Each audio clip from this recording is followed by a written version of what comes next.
नमस्कार। जय शिव शक्ति। देवी भागवत में वर्णित मणिद्वीप की अधिष्ठात्री देवी ह्रीं मंत्र की स्वरूपा शक्ति और सृष्टि क्रम में महालक्ष्मी स्वरूपा आदि शक्ति भगवती भुवनेश्वरी भगवान शिव के समस्त लीला विलास की सहचरी हैं। जगदम्बा भुवनेश्वरी का स्वरूप सौम्य और अंग कांति अरुण है। भक्तों को अभय और समस्त सिद्धियां प्रदान करना इनका स्वाभाविक गुण है। 10 महाविद्याओं में ये 5वें स्थान पर परिगणित हैं। देवी पुराण के अनुसार मूल प्रकृति का दूसरा नाम ही भुवनेश्वरी है। ईश्वर रात्रि में जब ईश्वर के जगद्रूप व्यवहार का लोप हो जाता है, उस समय केवल ब्रह्मा अपनी अव्यक्त प्रकृति के साथ शेष रहता है। तब ईश्वर रात्रि की अधिष्ठात्री देवी भुवनेश्वरी कहलाती हैं। अंकुश और पाश इनके मुख्य आयुध हैं।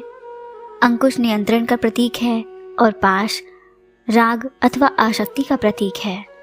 इस प्रकार सर्वरूपा मूल प्रकृति ही भुवनेश्वरी हैं, जो विश्व को वमन करने के कारण वामा, शिवमयी होने से ज्येष्ठा तथा कर्म नियंत्रण, फलदान और जीवों को दंडित करने के कारण रौद्री कही जाती हैं।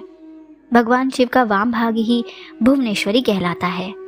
भुवनेश्वरी के संग से ही भुवनेश्वर सदाशिव को सर्वेश होने की योग्यता प्राप्त होती है। महानिर्वाण तंत्र के अनुसार संपूर्ण महाविद्याएं भगवती भुवनेश्वरी की सेवा में सदा संलग्न रहती हैं। 7 करोड़ महामंत्र इनकी सदा आराधना करते हैं। 10 महाविद्याएं ही 10 सोपान हैं। काली तत्व से निर्गत होकर कमला तत्व तक की 10 स्थितियां हैं, जिनसे अव्यक्त भुवनेश्वरी व्यक्त होकर ब्रह्मांड का रूप धारण कर सकती हैं तथा प्रलय में कमला से अर्थात व्यक्त जगत से क्रमशः लय होकर काली रूप में मूल प्रकृति बन जाती हैं। इसीलिए इन्हें काल की जन्मदात्री भी कहा जाता है।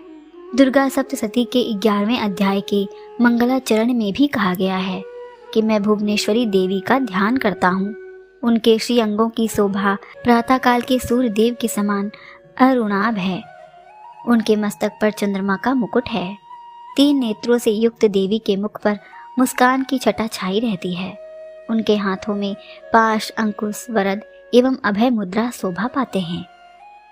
इस प्रकार बृहद नील तंत्र की यह धारणा पुराणों के विवरणों से पुष्ट होती है कि प्राकारांतर से काली और भुवनेशी दोनों में अभेद है। अव्यक्त प्रकृति भुवनेश्वरी ही रक्तवर्णा काली हैं। देवी के भागवत के अनुसार दुर्गम नामक दैत्य के अत्याचार से संतप्त होकर देवताओं और ब्राह्मणों ने हिमालय पर सर्व कारण स्वरूपा भगवती भुवनेश्वरी की आराधना की थी।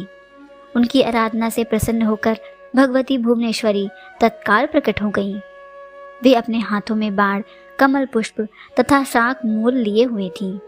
उन्होंने अपने नेत्र से अश्रु जल की सहस्त्रों धाराएं प्रकट की। इस जल से भूमंडल के सभी प्राणी तृप्त हो गए। समुद्रों तथा सरिताओं में अगाध जल भर गया और समस्त औषधियां सिंच गईं। अपने हाथों में लिए गए शाकों और फल मूल से प्राणियों का पोषण करने के कारण भगवती भुवनेश्वरी ही शताक्षी तथा शाकंभरी नाम से विख्यात हुईं। इन्होंने ही दुर्गमासुर को युद्ध में मारकर उसके द्वारा अपहृत वेदों को देवताओं को पुनः सौंपा था। उसके बाद भगवती भुवनेश्वरी का एक नाम दुर्गा प्रसिद्ध हुआ। भगवती भुवनेश्वरी की उपासना पुत्र प्राप्ति के लिए विशेष फल प्रदा है। रुद्रयामल में इनकी कवच, नील सरस्वती तंत्र में इनका हृदय तथा महातंत्राणव में इनका सहस्त्र नाम संकलित है। जय माता आदिशक्ति भुवनेश्वरी।